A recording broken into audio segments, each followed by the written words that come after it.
Hi, welcome back to another episode of Ex Ante. My name is Alex Dolphin, and today we're going to discuss the void for vagueness doctrine. You can see here we have a guy that's confused and surrounded with question marks. This guy might be confused because he's being prosecuted for a statute that is so vague that he didn't understand what he was doing was criminal. So let's discuss the void for vagueness doctrine. It's rooted in the Fifth Amendment, and the Fifth Amendment says, in part, that no one shall be deprived of life, liberty, or property without due process of law. So due process of law, that is where we get this void for vagueness doctrine. Now, in the United States of America, we have a preference, and it's a very stark preference, almost it is policy now, that no crimes exist unless they are defined in statutes. So you can't just be hailed into court for acting poorly, for cutting someone off in a parking lot, for butting someone in line. Your criminal activity actually has to be defined as criminal in a statute. And if it's not, then you're not going to be prosecuted for violating a law. So the void for vagueness doctrine says that all crimes, they need to be defined. There's a preference that they be defined in statutory law. And then if the statutes themselves aren't clear enough to put a reasonable person on notice that what they are doing is actually criminal, then that person can't be prosecuted for violating that crime, right?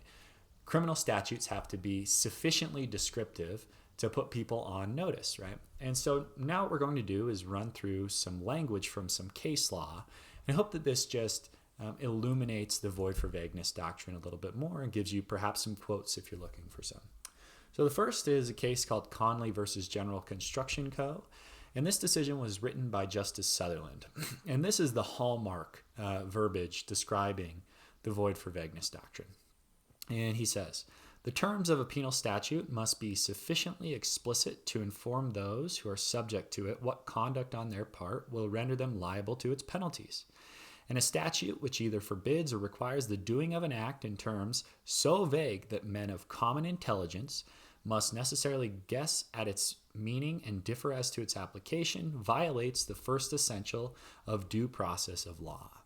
So very simply what he's saying is what I just described earlier, that statutes have to be sufficiently descriptive to allow people of reasonable intelligence to know that if they are going to act in a certain way, that is criminal, right? So another piece of language that we have is from Colander v. Lawson. This is a little bit more recent, in 1983. And the Supreme Court wrote, as generally stated, the void for vagueness doctrine requires that a penal statute define the criminal offense with sufficient definiteness that ordinary people can understand what conduct is prohibited and in a manner that does not encourage arbitrary and discriminatory enforcement. So here you see the Supreme Court adding, a second element. And no, it's just not about people knowing that it's criminal. It's also, we don't want prosecutors prosecuting people for broad or vague laws, right? We don't want arbitrary enforcement by prosecutors where they might prosecute someone because of their gender or because of their race. And if they have a very broad statute, that gives them authority to do that. And that person that's being prosecuted might not have any idea that what they're doing is criminal. So one of the most recent elaborations of the void for vagueness doctrine is written by Justice Scalia. In this case was Johnson versus United States. Justice Scalia wrote, the Fifth Amendment provides that no person shall be deprived of life, liberty, or property without due process of law. Our cases establish that the government violates this guarantee by taking away someone's life, liberty, or property under a criminal law so vague that it fails to give ordinary people fair notice of the conduct it punishes, or so standardless that it invites arbitrary enforcement. And so in Johnson, the majority struck down a full statute, a full clause of a statute saying, hey, this is just too vague that it can't even be on the books. This is just far too vague to even be on our books. And so we don't want that. Sorry, Congress, you can't make blanket criminal laws. They have to be sufficiently definite and descriptive to put people on notice, at least ordinary people. So let's wrap up with an example and apply the void for vagueness doctrine in a scenario that we can see where it might have a negative effect. So U.S. Code section 12345 says it shall be illegal to keep any predators as pets. Okay, so Congress passed a law. Perhaps, there are a lot of dog bites. Perhaps a lot of people were keeping exotic tigers in Oklahoma, and they just wanted to eradicate this evil. So they passed a broad statute saying, hey, it's going to be illegal if you keep a predator as a pet. Well, Joe Exotic is prosecuted under USC 12345, but it's not for owning a tiger like we might think. It's actually for owning a mean house cat. This is a fat Garfield cat, and it's just kind of vicious. And so the prosecutor says, this is a predator. Joe Exotic, sorry, you're violating USC 12345. Well, Joe Exotic might very wisely argue that this statute is far too vague to be constitutional, right?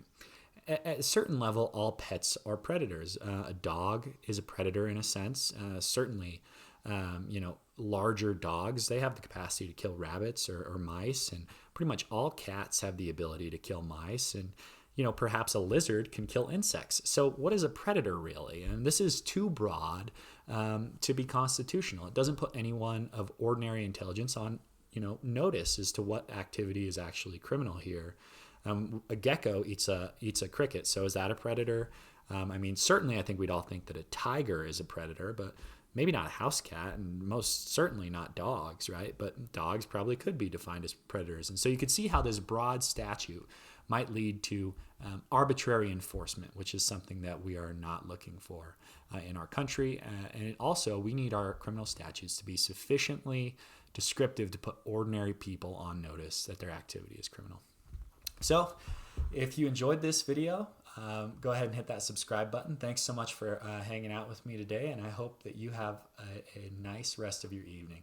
And I'll see you soon. Bye-bye.